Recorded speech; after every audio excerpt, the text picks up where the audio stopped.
Hello, my name is Iris Hawthorne, and I'm 68 years old, residing in a quiet, secluded cottage nestled amidst the ancient redwood forests of Northern California. For most of my life, I've been a botanist, a silent observer of nature's intricate dance, dedicating my days to studying rare flora and tending to my sprawling wild garden, a sanctuary of peace and reflection. If you met me today, you'd likely see a woman with silver hair pulled into a neat bun, weathered hands that speak of years spent in soil, and eyes that hold a deep, contemplative gaze. But to truly understand the quiet strength and resilience that define me, I must take you back to a time when my world was anything but peaceful, a period stained by betrayal and a profound loneliness I thought would consume me. My story begins in Willow Creek, California, a charming, idyllic town where life moved at a gentle pace. My husband, Arthur Reed, was the pillar of our community. He was a man of integrity, known for his booming laughter and his unwavering commitment to his family and his business. Arthur was the founder of Reed Lumber Co., a thriving timber enterprise that had been in his family for generations. He was a titan in the industry, but at home, he was simply dad to his two sons, my stepsons, Mark and Tyler. Mark, the elder, was 35 when this particular chapter of my life unfolded. He was a shrewd businessman, groomed from a young age to take over Reed Lumber Company. He possessed his father's sharp mind for figures, but lacked Arthur's warmth and empathy. His ambition, even in his youth, was a palpable force, often eclipsing any genuine connection with others. I remember him, even as a teenager, strategizing over dinner, his eyes alight with calculations, rarely truly listening to the softer conversations around the table. He was polite, always, but there was a guarded distance in his demeanor that I could never quite bridge. Tyler, at 33, was the quieter one, a gentle soul with a passion for woodworking, a stark contrast to his ambitious older brother. He found solace in the intricate details of craftsmanship, the scent of sawdust his preferred perfume. He was kind, sensitive, and often seemed to bear the weight of his brother's unspoken expectations. He would confide in me about his dreams of opening a small artisan workshop, far from the corporate grind of Reed Lumber Coeton, dreams his father indulged, but Mark openly scoffed at. I had married Arthur almost 25 years ago, after his first wife passed away. I loved his sons as if they were my own, pouring my heart into raising them, guiding them, and celebrating their milestones. I was their grace, a name Mark had affectionately given me when he was a small boy, and it had stuck. He had said I brought grace and peace to their home, a stark irony given what was to unfold. Our home, the grand Victorian lodge with its wraparound porch and sprawling gardens, had been a haven for me. Arthur, a man of few words when it came to profound emotions, showed his love through consistent presence and unwavering support. He admired my work with the local botanical society, often joining me for quiet strolls through the arboretum, listening patiently as I identified native species and lectured on soil health. He even built me a greenhouse, a magnificent structure of glass and steel, where I cultivated rare orchids and experimented with new hybrid varieties. It was in that greenhouse, surrounded by the vibrant life of my plants, that I felt most at peace, most myself. I remember the day vividly. It was a week before Tyler's wedding to Sarah, a sweet, unassuming young woman he had met in college. The air was filled with the scent of fallen leaves and the promise of a new beginning. My heart hummed with quiet joy. I was in the kitchen of our sprawling Victorian home, humming a tune as I stirred a pot of Tyler's favorite vanilla custard pudding, a dish I had perfected over the years, a culinary symbol of my enduring affection for him. The aroma, thick and comforting, filled the large, airy space.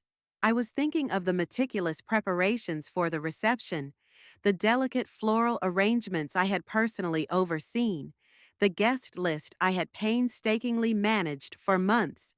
Tyler appeared hesitantly at the kitchen doorway, his usually cheerful face clouded with a strange solemnity.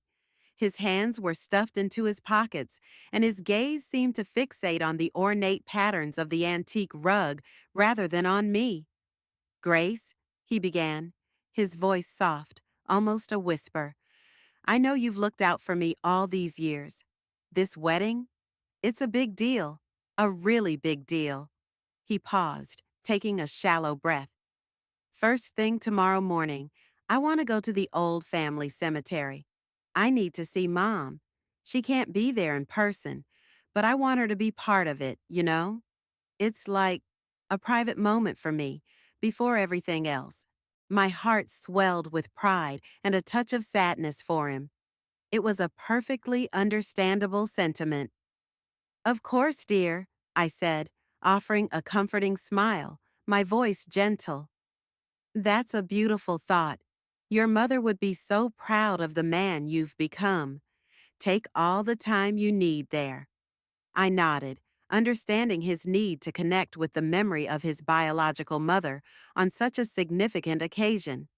I didn't say anything else, just slid a few slices of bread into the toaster, getting dinner ready for him, already thinking of packing a small basket of his favorite pastries for his morning visit to the cemetery.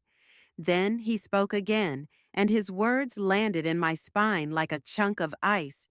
They were delivered in a rush, as if he wanted to get them out before he lost his nerve.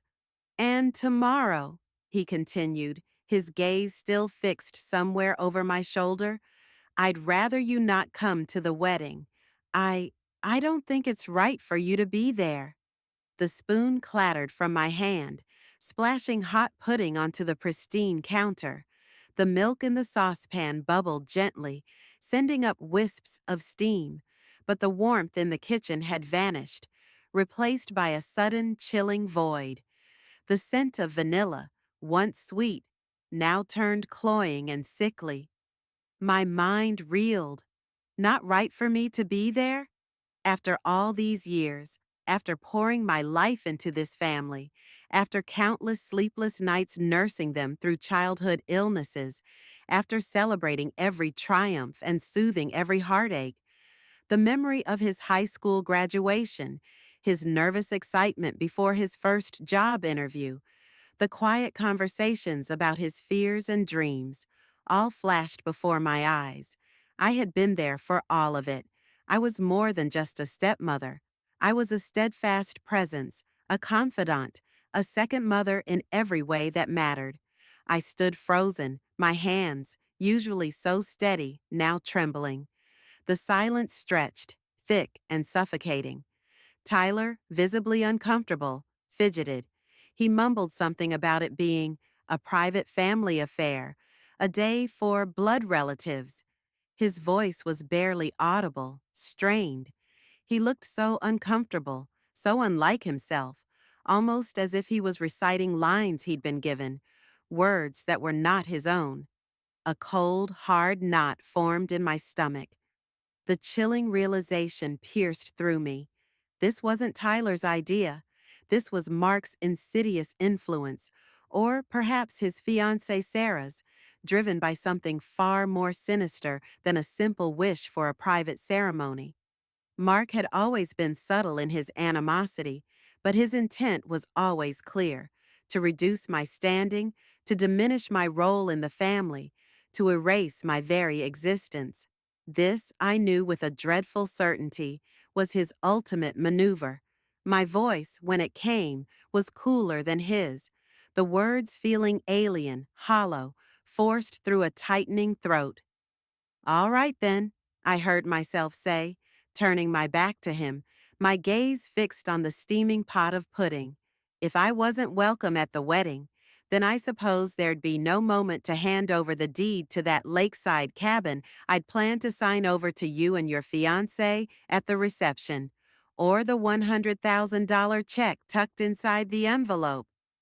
Tyler's head snapped up, his eyes widening in disbelief, his face paling. He stammered, Grace, what? What are you talking about? A cabin? A check? I didn't answer.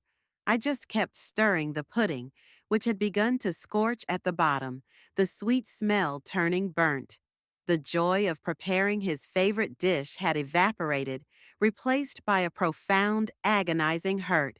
I spent the rest of the evening in a detached silence, serving him dinner, making sure the lodge was impeccably tidy, all the while feeling like an invisible ghost in my own home.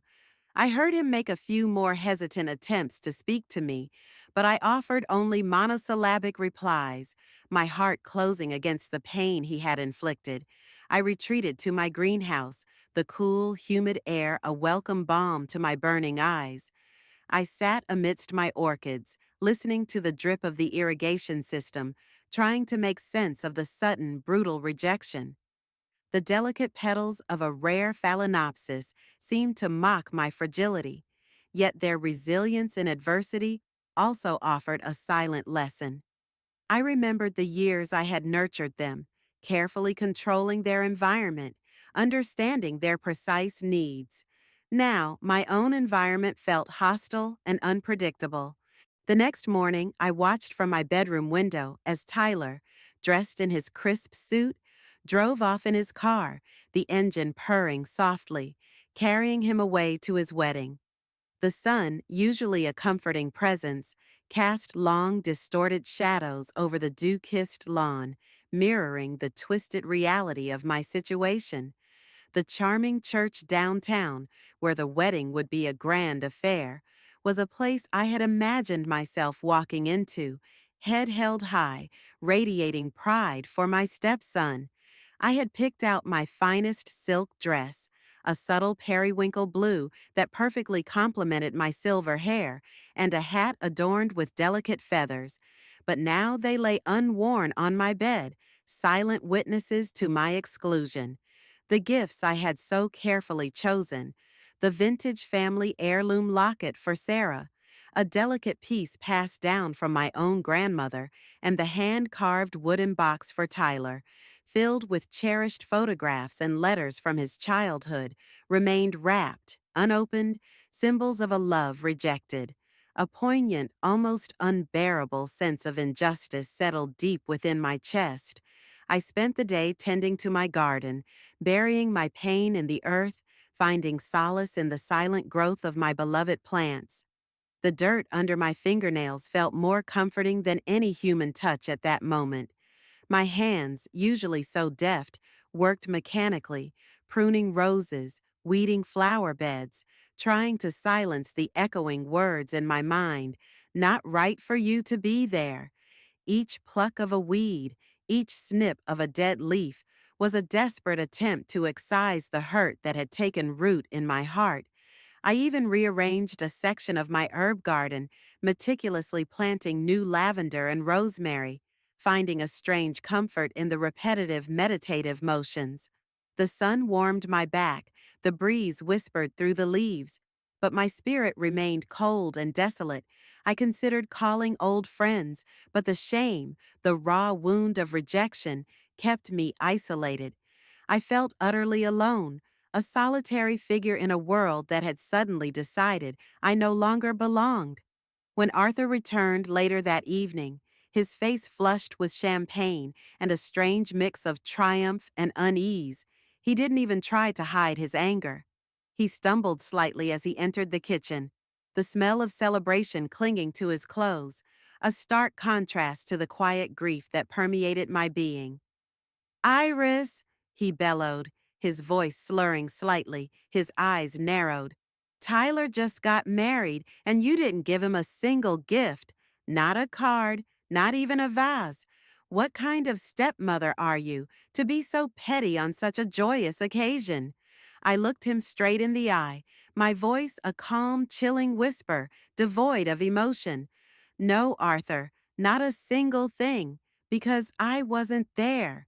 He bristled, his face reddening further, his jaw tightening.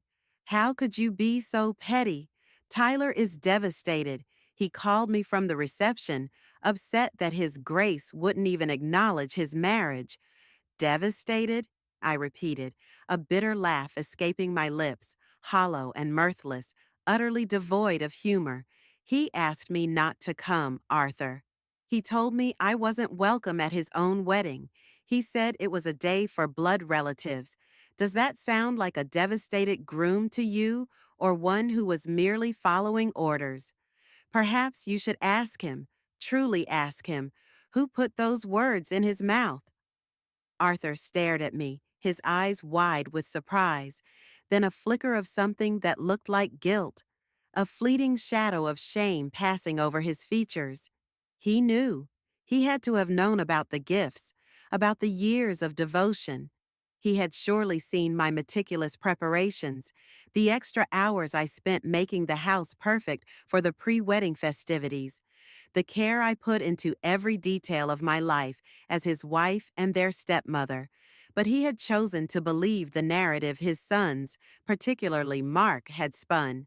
A convenient lie that absolved him of any responsibility and allowed him to maintain his carefully constructed illusion of familial harmony.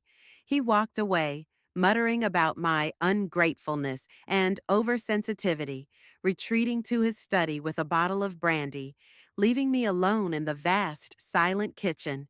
The lodge, once filled with my efforts to create a loving home, now felt like a gilded cage, its walls echoing with the silence of abandonment. I could hear the faint clinking of ice from his study, a sound that underscored his self-imposed isolation. The following day, as the sun barely peeked over the eastern mountains, casting long, accusing fingers through the tall pines, a sleek black car pulled up our driveway. A stiff, humorless lawyer, a man I recognized from Arthur's firm, stepped out, clutching a thin, menacing briefcase. He didn't even offer a polite nod, his face as impassive as granite. He delivered a formal summons. Arthur was filing for divorce.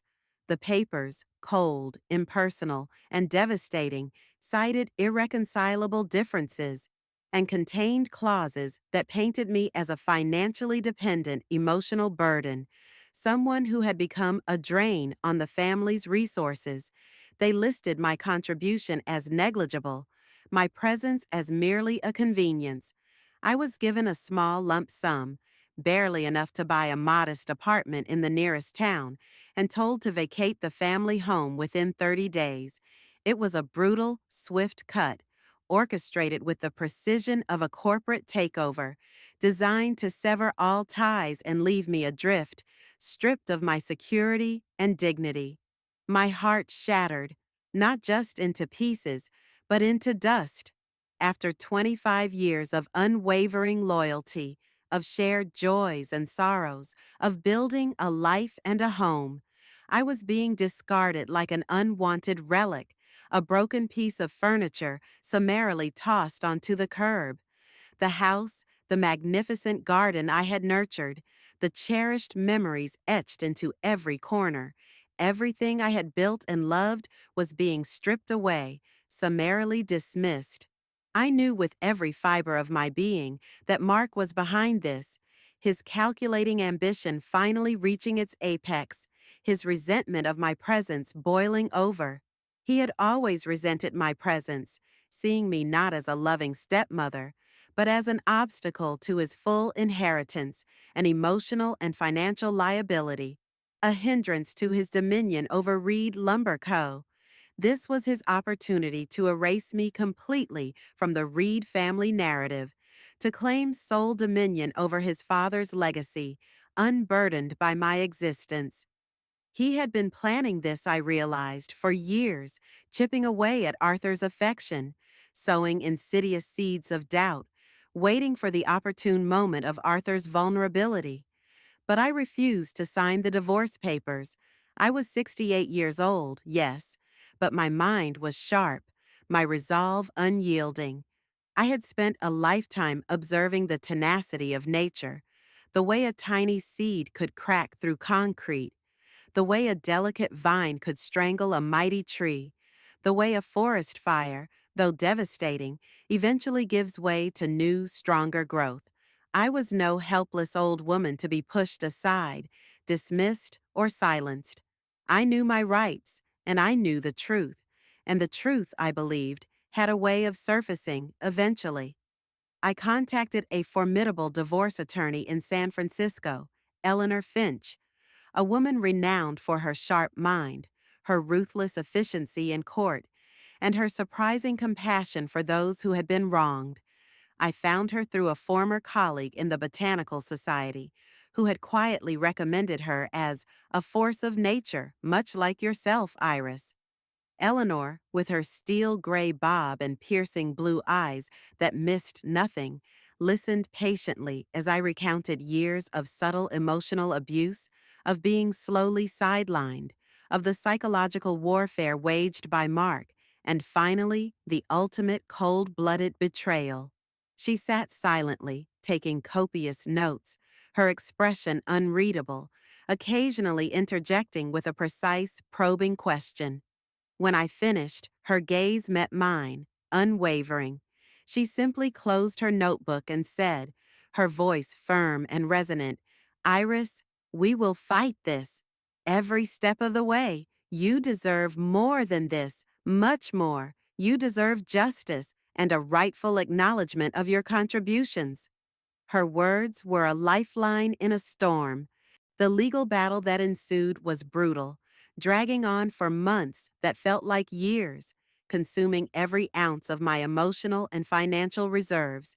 Mark, wielding his father's considerable resources I had helped accumulate through my quiet contributions and careful management, hired a team of high-powered corporate lawyers from the city, sharp-suited men and women who specialized in aggressive tactics and character assassination. They tried to paint me as manipulative, a gold digger who had ensnared a wealthy widower, someone who had taken advantage of Arthur's declining health and advanced age. They brought in fabricated testimonies from distant relatives who barely knew me, doctored financial records from obscure shell corporations, and even tried to spin the narrative of my absence at the wedding as conclusive proof of my indifference and disrespect towards the family, a sign of my alleged cold heart. I felt like I was drowning in a sea of lies, each false accusation a fresh wave crashing over me, threatening to pull me under. The local media, drawn to the juicy scandal involving the prominent Reed family and their timber empire, descended upon Willow Creek like vultures. They painted me as the villain, the greedy stepmother, the cold-hearted opportunist, hungry for a share of the family fortune. My name was dragged through the mud, my reputation meticulously dismantled by sensational headlines and salacious gossip columns. I received hate mail, threatening phone calls at all hours, even anonymous, menacing notes left on my porch amidst my beloved hydrangeas. It felt like the entire world had turned against me, swayed by Mark's carefully crafted, insidious narrative. Sleep became a luxury, peace a distant memory. My appetite dwindled, and the joy I once found in my garden felt muted, but I refused to break. Every morning, before the harsh reality of the legal battle began, I would walk through my garden, even as the cold dew soaked my slippers, gathering strength from the resilient roots of the ancient redwoods, from the tenacious grip of the ivy on the old stone walls, from the quiet persistence of the wild dandelions that always found a way to grow through cracks in the pavement. I would remind myself that even the most fragile blossom possesses an innate strength to unfurl its petals towards the sun, to endure harsh weather. Eleanor Finch was a relentless advocate, a legal titan in the courtroom. She systematically dismantled Mark's fabricated evidence, revealing the cracks in his carefully constructed lies with surgical precision. She uncovered hidden bank accounts in offshore tax havens, suspicious transfers of funds from Reed Lumber Co. to shell corporations owned by Mark, and incriminating emails and documents that clearly showed Mark's calculated efforts to isolate Arthur, manipulate his decisions, and gain full, unchecked control of Reed Lumber Co. She brought in expert witnesses to testify to Arthur's cognitive decline, a slow but steady deterioration that had made him vulnerable to Mark's influence, particularly in financial matters. She also presented a detailed timeline of how Mark had slowly but surely alienated Arthur from his longtime advisors and friends, replacing them with his own cronies. During a particularly intense cross-examination, Eleanor cornered Mark, her voice like steel, unwavering and cutting through his evasions. She presented a series of damning text messages and emails exchanged between Mark and Tyler, revealing Mark's explicit, cold-blooded instructions to Tyler regarding my exclusion from the wedding. The messages detailed Mark's derisive comments about me, his cruel delight at my hurt, and his glee at the prospect of my swift and total removal from Arthur's life, both emotionally and financially. Forced to face the undeniable evidence, Mark, his face a mask of fury, humiliation, and barely contained rage, finally admitted that he had orchestrated Tyler's request to exclude me from the wedding and had actively participated in influencing Arthur to pursue the divorce. The silence in the courtroom was deafening. The look on Arthur's face, a flicker of bewildered realization in his clouded eyes as he listened to his own son's cold admission, was a small, fleeting victory for me, though short-lived. He was fading fast, his mind a fractured landscape, but for a moment I saw a glimmer of the true Arthur, the honorable man of integrity I had married, breaking through the fog of his illness and Mark's manipulations. It was a heart-wrenching moment for me, witnessing his fleeting awareness of his son's true character. The true turning point in the case came when Eleanor, after months of painstaking research, unearthed a rarely used but legally binding prenuptial addendum from Arthur's first marriage. It was a document I had never known existed, a quiet testament to his first wife, Eleanor Reed's deep love and foresight. This addendum, discovered buried deep within an old family safe deposit box, stipulated that should Arthur remarry, and should that marriage last beyond 20 years, his new spouse would automatically inherit a significant portion of his personal assets and a specific percentage of non-voting shares in Reed Lumber Co., ensuring her financial security and acknowledging her contribution to his life, regardless of any subsequent wills. It was a clause specifically designed to protect any future spouse from undue influence or familial disputes, a clause intended by Eleanor Reed herself, with surprising empathy, to honor Arthur's future happiness and stability. It was a testament to the character of a woman I had never met, yet whose foresight ultimately saved me. Eleanor Finch presented this addendum to the judge, along with a stack of meticulously compiled evidence, my meticulous financial records, spanning 25 years, detailing every cent I had spent from my own modest inheritance, every quiet investment I had made, every unacknowledged contribution I had made to the household, and the subtle, quiet growth of Reed Lumber Co. She showed how I had managed the household finances with a keen eye for efficiency, hosted countless corporate dinners that solidified Arthur's business relationships, and even provided astute, though unsolicited business advice that had quietly contributed to the company's expansion into new markets and better resource management. I was not a burden. I was a partner, an integral part of Arthur's life and his business, even if it was conveniently unacknowledged by his sons and ultimately by Arthur himself. The judge, a stern but fair woman with an unwavering gaze that commanded respect, listened intently to Eleanor's impassioned arguments. The evidence was overwhelming, irrefutable. The court ruled decisively in my favor. The divorce settlement was significantly altered.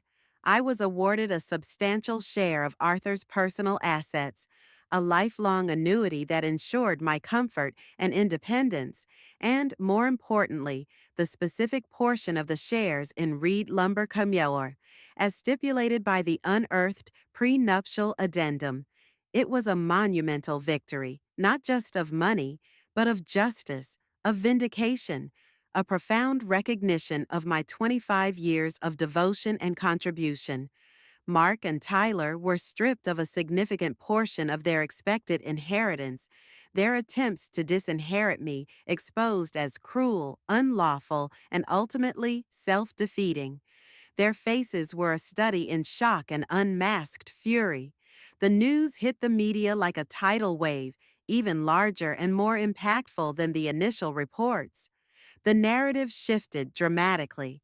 I was no longer the greedy stepmother, but the wronged matriarch who had fought valiantly for her dignity and truth against overwhelming odds. Mark and Tyler, their carefully constructed image as dutiful sons, shattered, faced widespread public condemnation and intense scrutiny, their business dealings now under a magnifying glass. The scandal deeply affected Reed Lumber Co.'s reputation, causing its stock to plummet and its major contracts to be questioned.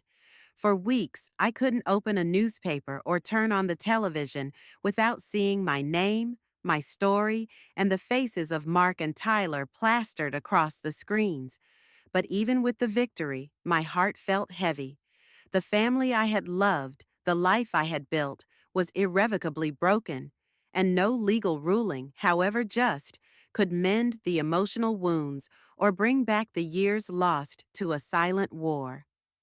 Arthur passed away a few weeks later, his final days clouded by the harsh revelations in court and the rapid decline of his health.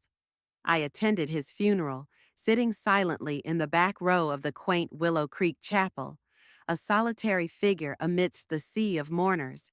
Mark and Tyler, their faces tight with resentment and shame, avoided my gaze, their grief perhaps more for their diminished inheritance and tarnished reputation than for their father. I felt no triumph, no elation, only a profound sadness for the man he had been, for the loving husband I had once known, and for the man he had become under the insidious influence of his own ambition and his manipulative son. I mourned the loss of a life we could have continued to share, a peaceful old age that was now forever lost. The inheritance, while substantial, felt empty in my hands. The thought of living in the bustling city, surrounded by concrete and noise, was unbearable. The very notion of returning to the grand Victorian lodge, now a monument to betrayal and cold calculation, was anathema. I longed for the peace of nature, for the scent of rich soil and blooming flowers, for the quiet solitude that had always been my refuge, even amidst the chaos of family life. I methodically sold my share of Reed Lumber Co., severing the last tangible link to that painful chapter. I donated a significant portion of the proceeds to a local women's shelter, remembering my own vulnerability and the importance of having a safe haven, and to a botanical research institute, honoring the quiet principles I had always lived by: the pursuit of knowledge, preservation, and the intrinsic value of every living thing. With the remaining funds, I purchased this quiet, rustic cottage deep within the ancient redwood forests of Northern California. It was small, unassuming, but surrounded by towering trees that whispered secrets of ages past, and a sprawling, neglected patch of earth yearning for life. Here, amidst the towering giants and the clean, crisp scent of pine and damp earth, I found my true sanctuary. I spent my days cultivating my wild garden, transforming the neglected patch of earth into a vibrant tapestry of indigenous plants, rare botanical specimens, and a kaleidoscope of wildflowers. My hands, once calloused from tending to another family's home, now found their true purpose in nurturing life, in coaxing beauty and resilience from the soil. I dedicated myself to studying the unique ecosystem of the redwoods, becoming an expert in their native flora, contributing to ongoing conservation efforts. I felt a deep connection to this ancient land, its quiet strength mirroring my own newfound resolve. I also established a small private foundation, the Eleanor Reed Botanical Legacy, in my beloved mother in law's name, the woman who, even from beyond the grave, had provided a path for my justice and dignity. This foundation was dedicated to preserving endangered plant species, funding cutting edge botanical research, and educating local communities, particularly underprivileged children from urban areas, about sustainable horticulture, environmental stewardship, and the wonders of the natural world. I opened my garden to small groups by appointment, guiding them through its winding paths, sharing stories of the plants, and teaching them about the intricate interconnectedness of all living things. I hosted workshops for aspiring botanists and environmental enthusiasts, sharing my decades of knowledge and my enduring passion, seeing their eyes light up with understanding.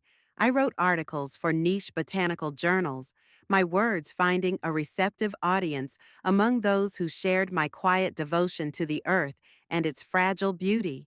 I had found my true purpose, rooted deeply in the soil, far from the bitter politics of wealth and familial disputes.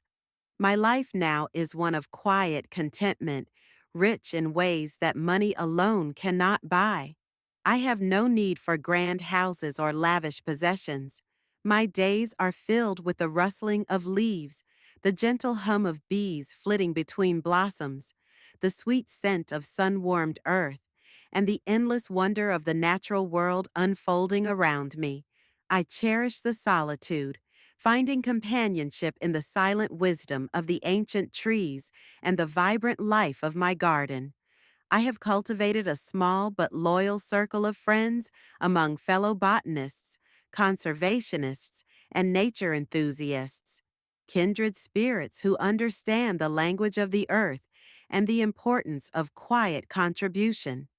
We meet for tea in my sunroom, sharing stories of plant discoveries and the simple joys of a life connected to nature. From time to time, I hear snippets about Mark and Tyler. Mark's ruthless business practices, devoid of ethical considerations and community engagement, eventually led Reed Lumber Co. into significant financial difficulties, its once proud reputation irrevocably tarnished by the scandal and his subsequent poor management. The company, once a pillar of Willow Creek, has shrunk considerably, a shadow of its former self. Tyler, perhaps chastened by the events and the harsh lessons of his brother's actions, finally found the courage to free himself from his brother's shadow and the suffocating corporate world. He sold his remaining shares in the company and, against Mark's furious protests, quietly pursued his true passion for woodworking, opening a small, respected artisan shop in a distant town, far from Willow Creek. I heard through a mutual acquaintance that his work is beautiful, filled with the warmth and craftsmanship he always sought. I wish them both well, for I have learned that holding on to bitterness only poisons the soul, creating a barren inner landscape where no joy can grow, where no new life can take root. My journey has taught me invaluable lessons. It showed me that true wealth isn't measured in bank accounts or vast properties, but in integrity, resilience, and the quiet joy of pursuing your passion with unwavering dedication. It taught me that sometimes the greatest betrayals lead you to your truest self, forcing you to shed what does not serve you and embrace your inherent worth, your own quiet strength. And it reminded me that love, even when unrequited or seemingly rejected, leaves an indelible mark, shaping you into someone stronger, more compassionate, more deeply attuned to the quiet rhythms of life. My silent legacy is not in grand gestures or public accolades, but in the enduring beauty of my garden, the quiet wisdom passed on to my students, the seeds of hope I plant for future generations, and the profound peace I have found within myself. I am Iris Hawthorne, a woman who lost a family that wasn't truly hers, a home that became a battleground, but found her true sanctuary, woven into the very fabric of the earth, nurtured by its wisdom. And in the quiet unfolding of each new day amidst the redwoods, I am truly rich. My life is a testament that even amidst life's harshest storms, there is always an opportunity to cultivate new growth, to blossom anew, and to leave behind a legacy of enduring beauty and quiet strength for those who truly see.